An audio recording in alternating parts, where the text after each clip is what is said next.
Hey everyone, I'm going to show you how to make a pumpkin patch with Lego bricks for today's tutorial. Let's start with a 16 by 16 stud plate for our base. Next I want to take a pair of 1 by 1 plates with stick. I'm just going to place these randomly on our base plate, but I want to try to keep 6 studs in between.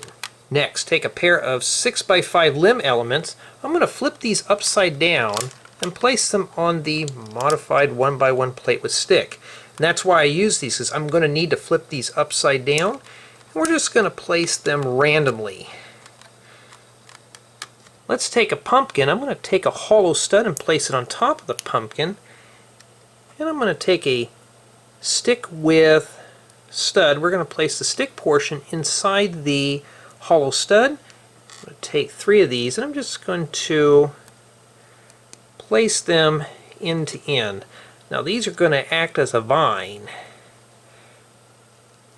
to attach our pumpkins to the main vine.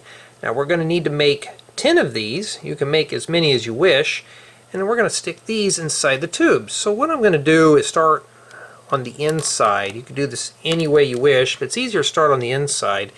And we're going to place these down. We're just going to stuff those in there. And the whole idea is to make this look as random as possible. So as you can see right now, I'm just throwing them down in there. I'll have one overlap in this way. Now these can get a bit fragile and they will come off the main vine, but that's okay. You can easily just, well, stick them back on. This is a real easy project here.